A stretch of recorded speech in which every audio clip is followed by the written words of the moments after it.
best barbel daytime fishing anywhere in the country. Yeah, you may have to book it up 18 months in advance, but it's irrelevant really. No reason why you've got to book it up 18 months, because it's the following year when the season opens on June the 15th. So there were 4 of us, one's bailed, so we're down to 3 of us, which means more lines in the water, more fish to catch, spread over 3 of us rather than 4 of us, or 5 of us. So we're going to the coach house now. Been chauffeur driven for a change instead of driving. Yeah, pretty cool, mate. We're almost there. Start again. Everything is cooked from fresh. Yeah. We use the Arga, and Love the Arga Argas. allows me great flexibility on timings.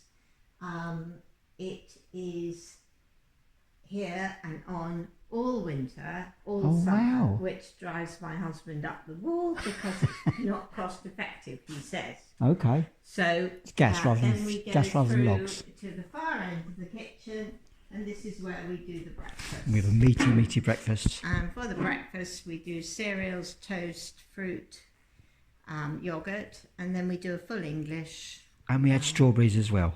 And strawberries too, if you want them. Yeah, Nice, huh? raspberries sometimes, depends what's in season. So not only is it the best barbel fishing, but it's one of the best B&Bs I've ever been to. That's for sure. All my friends say And of so. course, we are flexible in that we will do, in lieu of breakfast, quite happy to do pack-ups. Yeah. So if you want to go fishing at 4:30 in the morning, it's Like fine we did. by us. Fine by Yeah, us. sorry, the dogs are barking. Well, the dogs might bark, but that doesn't matter. You sleep through that, do you? Yeah, we sleep Oh, through okay. everything. Okay. No problem. And the dogs don't bite. This one, all the bigger ones, they don't bite. No, they're very Well, I've got friendly. postman's legs, so I should know about dogs biting legs. No, so all good. Thank you very much, Beth, for looking after us once again. And we'll see you again in August. We'll see you in August.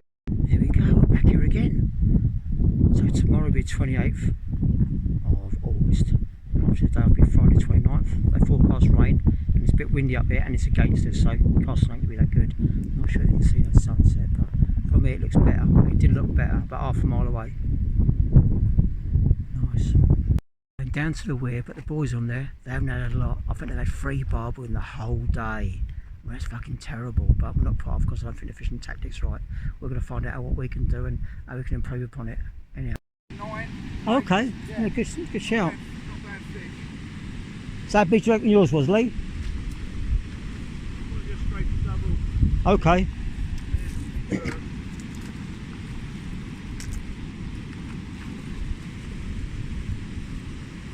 You weighing yours as well or not? Okay. Do we get the camera out there? Oh, it's just for posterity. Okay.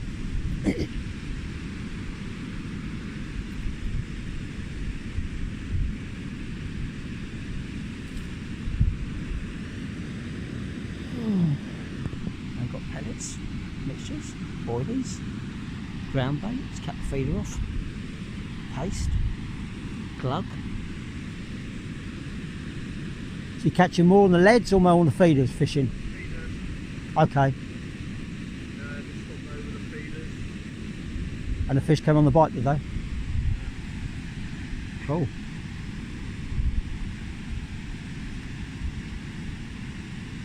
What's it say? What is it, Lee? Your first double. What's it say? 10-2. But it says 11. Oh, what, after? Hey! Well done, First fella. double. Oh, okay, well done. I think I've got another double here. Coming thick and fast. You can't even cast the rods out. They've got all the 4 rods back in now. They can't cast them out there. Fuck, you know, I've got all the rods around. Yeah, you won't catch a fish in no one. You need time, don't you? Right.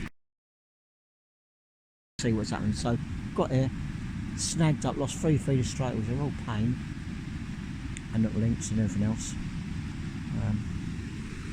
Guy sitting down, Mr. Ellis. His tripod went over earlier on, which is far behind the sea tripod here, the black one behind there. It fell in, he was on there, he comes sprinting across. It looked like Jesus walking on water because the barbel had pulled the rod in and it was going through the water into that lot. And he ain't getting it back, so he ran about, I don't know, 12, 15 foot into the water. It was about 2 foot deep and grabbed his rod. He said he could see his gold rod. Yeah, like them reels just there. I'm just zooming a bit so you can see it a bit better. So you've got a gold reel there, and that was the game reel one before. Exact same rods, exact same reels. It was going in there. No bait runner on there, nothing. So when the fish takes it, it happens. Like a carp taking your rod in the lake, but Barbel can do it more viciously. They're just off. They're more streamlined. They've got more power and pound for pound. So people keep telling me. Look at that. Also, people will give the Bay of Kai a bad name. Obviously he's got a lot of shit to do with, like most bailiffs have. But as it happens, he's been brilliant. Last 2 years ago, we put a chief fire officer from Medway and Thanet once upon a time, Levin Blake. He had severe Parkinson's and he just wanted to catch a barbel before he died. Or before the Parkinson's got that bad that he couldn't remember anything, he couldn't be mobile, etc, etc. He did catch a barbel, but he could hardly cast. We had to cast for him and he would wait. He couldn't cast for 5 minutes or 10 minutes like we were doing. Anyhow, so Kai gave us the key so we can get past the car park, and we then got half a mile walk to the Weir to here with our trolleys or carrying it on our back and everything else, and I thought that was brilliant. Thank you very much. So last time we came, last month, Darren's dad, he had a second bout of cancer and he's in his mid-70s, and Darren's mum, she come along, also in the mid-70s, and he gave us the key to explain the situation. He said, yeah, not a problem, fella. I said, brilliant. So this time we had nothing wrong with either of us three. So I asked the question, I said, any chance of nicking the key off you? No, I said, we'll give you some money if you want. He said, I'm in gospel, I can't help you. I thought, okay, Palmer, you've got to think a different thought, bigger thought, brighter thought, more productive thought. One that can change the parameters of the outcome of this situation. So the guys who were here when we turned up, they had the key. How about that? They had the key. They volunteered the information for a different conversation, but they said, I said, how'd you get down there if you're not members then? He said, Kai, give us the key. He met at 6 a.m. in the morning before he was going to Gosport in Southampton. I said, okay, right, cool. So I thought, quick Palmer, ring up Kai. He already said no on the phone. That's why I knew. He said, no, I can't give it to you. And the replacement bailiff, he ain't got a key. I said, okay, cool, whichever way it works. I'm videoing because you want to see if the bike goes or not. So I rung him up. All I heard was wind. And then I said, I'll ring you back later. So he rang me back 10 minutes later when he found a clear space, and I found a clear space. And I said, look, give us some money, can he get us the key to come in? He said, yeah, not a problem. The lads who are fishing here, they won't give him any money, but it didn't bother me. I'd rather give him the money for the key and I can get access in it. It saves us an hour. An hour, we ain't got to get up early. An hour, collectively, we can fish half an hour in the morning, half an hour later on in the evening. You get an extra hour's fishing. An extra hour's fishing is a few more fish. It might just be your PB. It might be a whopper. You might have like 20, 25 fish. If you've ever only caught 3 or 4 barbel, you might catch 7 barbel in that last hour. You never know. You don't know until you change the parameters of how you look at things. You have to widen your lens and then go from that. And they're chilling out with their ciders and listen to music, I'm guessing anyhow. The bailiff reckons there's boulders like that, maybe 2 feet wide, foot high, and that's all there is out there. That may or may not be the case, but I think there's a few of these down there, and the little branches have got caught up on it, the line gets caught up in it, and it has the problem. So when you're bringing your line, you've got juddering effect. That's my supposition. Because on one of the YouTube videos, on top of that weir, there's a tree stump that's bigger than that on there. That may have come in, maybe it's still there, it may have gone down the river, I don't know. But always when you're caught on it, you can't do nothing. If you've got a fish on it, you can let it run out and it'll take the fish away. The barbel will take the clear line from the snag, hopefully. Done it 3 or 4 times already today, different occasions, and it does exactly that. But sometimes you get snagged up and you pull through it and you snap your line. I've already lost 3 feeders, so I think I know what I'm on about. I'm open to anyhow. He's into another little one. He's changed over from a feeder to a lead. He's casting near the weir and he's catching fish. A novice yesterday, we call him Mr. Barbel because he had 21 barbel yesterday, 15 pound 8 ounces. His pet name is Bert because when he worked Darren, and Darren was not his boss but his supervisor if you like, the more experienced. All newbies got called Bert. Hey, how you doing, Bert? You're soothing him, Mr. Ellis. Bite, wasn't it? It's a good bite, yeah. At least you didn't walk on water on that one. I thought you were going to go for a minute. You want the net? Hold on.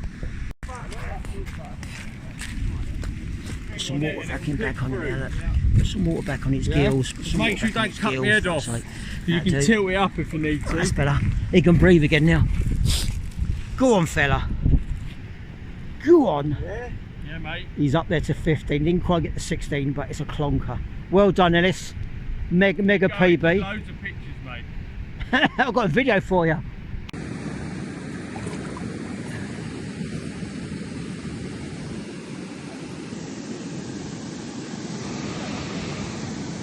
Yeah, it's not gone yet. Don't want to go. They need a bit of love and affection, these bad boys. Look how big it is. I'll let that walk alongside, but we did white right on the road.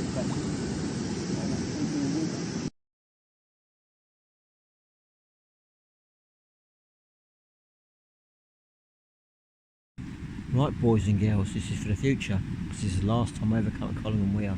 Changing life plans and all that sort of stuff. Anyhow, as you can see on the left hand side, there's a little dinky tree on the weir, and then there's a gap and there's another little dinky tree on the weir, on the left hand side of the weir as you're looking at it. So let's zoom in right there on that big bit. So anyhow, just between those two there's a little dinky tree, and you've got to cast as close as you can in between those bits for the sweet spot. So as that weir tumbles down there, it hits the bottom and it's been churning up, so you've got a 20-foot trench in a roundish bottom of a bowl. So £10 or £15 with a shop leader. £15 better option, and a good strong hook link, £12 to £15 hook link, something like that. With a lead you can feel it down, with a feed you can't feel the clonk clonk. If you have braid you'd feel even more, but you can't really use braid up here, so it's a non-starter. Second morning, I think it's 41 barbel. One of the lads had 21 barbel, but he was in a sweet spot. His biggest was £15.8. He had a 14, 11s and 12s.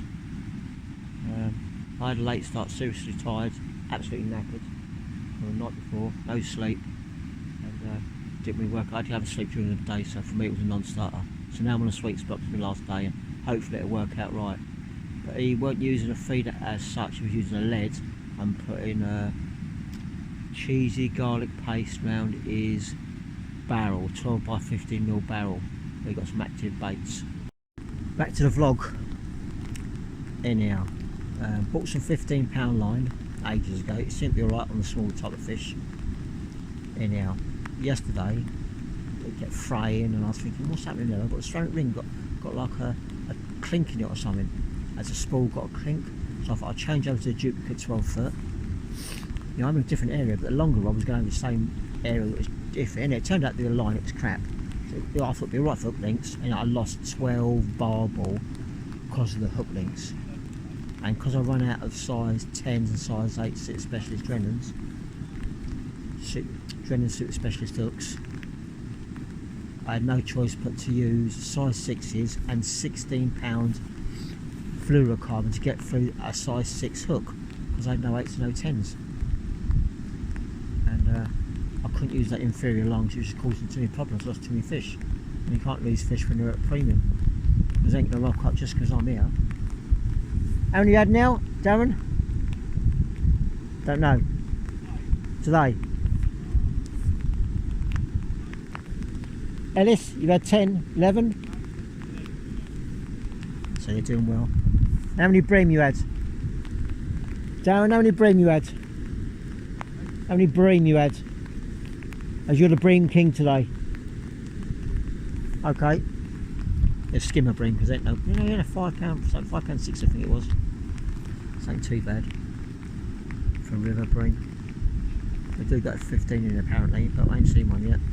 I heard of one a couple of years back down there, an £8.4. So I've been wading that into me nuts just past that point on that corner. Just that point, well, on that point, that corner there. But when the tide was lower, I was going out about 4 rungs past, and that's the crucial point. And I was hitting that weir by about 10 foot off it, and it was going slack straight away. I was like, what's going on here? It cut me off again. Just what was happening, just cast it and go dink. I thought, what's going on here? So I was going to give no indication. And it's only 4 foot deep, up until about where the big fuzzy edge is, which is that one. You've got a little tiddly bit, and left to that you've got another little fuzzy bit there, up there somewhere. And I cast that, or slightly left to that, and it's 4 foot water. Go slightly to the right of that, you're in 8 foot water, but it does tend to do that wrong around the corner, which causes everyone else aggravation. When it's sitting on the bottom, I was casting out a 40 gram, I thought it was a 70 gram, a 40 gram bullet feeder with 2, 4, 6mm pellets in there, mainly robin reds and some halibuts and some scratch just to cap it off into the ground bait. 2.5 foot to 3 foot look link. But Darren's only using, no, he's not. Darren's only using like an 18-inch hook link. He's using less than a couple of feet. He's got a gripper lead and he put some paste on it. He might run out of paste, I don't know. But he's going to try and get to the Weir as well. He's got a 12 foot. But if it hadn't been for him and I learned the carpet cast, none of this would have happened because I went in a carpet cast. All carpenters know what it is. You have to use the non-dominant hand to power up the rod when you're casting. So you do the 100, 120, 130, 140 yard casts. Watch. And you whip the bottom of it and there it goes. Right in there. Wallop. That's about 20 foot off, but that should be a good cast. With a feeder, you've got a trickle of pellets coming out, like trick, they're coming and we'll be off ski. Have a good night's sleep, hopefully. I'll drive back to the planet Sanet and see what we're doing up there. 5 weeks' time, we're going fishing in the Amazon, where it is monumental lure fishing. Monumental lure fishing. They've got furry feet. It's a hobbit with furry feet. So I have furry feet sometimes. Brilliant. It's a convoy narrowboats. 6 of them.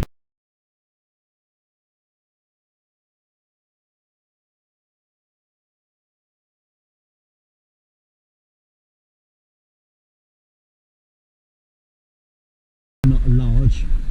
It weighs 70 grams, I think. It says 70 on there. Yeah, so it says 70. It says 40. It's tiny. Okay, no wonder I ain't going nowhere. That is crap. 40's like 1.5 ounces. It can't be that light, surely. I wouldn't have bought 40s, no way in the world. Tide maybe turn, not sure. I'm going to try and get back out there again. Check there's no line behind me.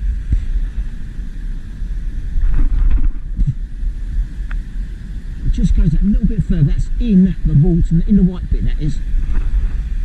It's snapped off or something. Oh, what else? Got tension now, I think. I don't know what's happened now. Yeah, look, it's off. It's off, there's a fish on there. Yeah, look, yeah. Told you, it goes off and it's in. There we go, look, see? That's how quick it is. I mean, again, well done. That's why I'm in a broken back. And as bad as the other 3 I saw the other night. I'm going to walk back and try and get out of the snag. He's going to get me in a snag, it can. It's going again. Come on, baby.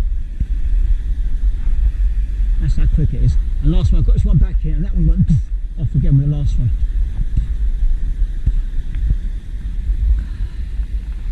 Come on. We've just got to get into that Weir area. 10 feet, 15 feet or 20 feet away from it, and you'll catch fish. Constantly. There won't be whoppers. That's why you had 21 yesterday. I have lost 12 barbel already. If I get this one, it's my 12th, and I've lost 12. I've lost 5 feeders. This is my last bullet feeder. If you get snagged, just walk back. Keep it up high. Also, 13 foot rod goes higher than a 12 foot. So keep it right up in the air. Come on, get me in. Keep winding. This isn't a normal thing, and you let it go down. If I let it go down, it'll go on a snag. And I don't want to get on a snag. So I'm going to keep winding. Make sure I don't trip over anything. Stay forward, winding. Come on, baby. Come on, this is a 3.25 pound test curve. This is not soft action at the top, that's for sure. So Clinton, Taggart, thank you very much for borrowing me your rod. It's been well christened. I won't leave the country. I'd be buying one, that's for sure. Right, 13 foot rod in here. Got to go around it. It's like Nick one pearl one. Whoa! Now it might be me over your. Oh, it might be me over your line. Might be me over your line. I'm not sure.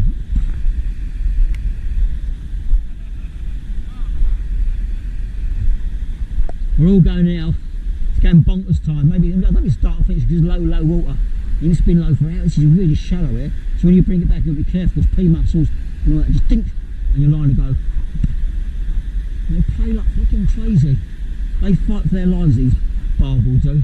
Can't sort of give up, but these boys, because they'll fight to the end. So we're going to give it a little wiggle, waggle, wobble. Oi, oi, oi, and all that. And we go out and cast. There's no current, it's not worry about it. The sandbar just there. So shallow it is there. Get back to here. Not check not the line or nothing. Get it there, and that's perfect. That's the one. I'm not going to do them 10 feet more. That's what happened last to hit that. Oh, that's where it's shallow there. Of course it is. It's like 4 foot there. That's why it just goes slack straight away. So he was saying, he said to the right, but you've got 8 foot of water, and there's only 4 foot water. I think there's a fish on already. I water back. No, there ain't. Okay. I thought there was, but there ain't. Might give me time to put the other rod out, I don't know. And move it over. Make sure we've got everything on there. And then clamp that up. Check it. Yep. Alright, see what we're going to get now. I mean, the fish already. Where am I? No, I know what it is. Got to tighten that up a bit. So the bait one ain't going. That's it, that's better. That's better. Oh no, it is, it's on, let's see, it's on. You cast it and get straight away. Fuck me.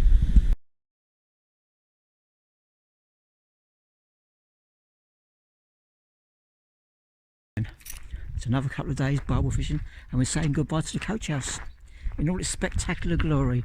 Next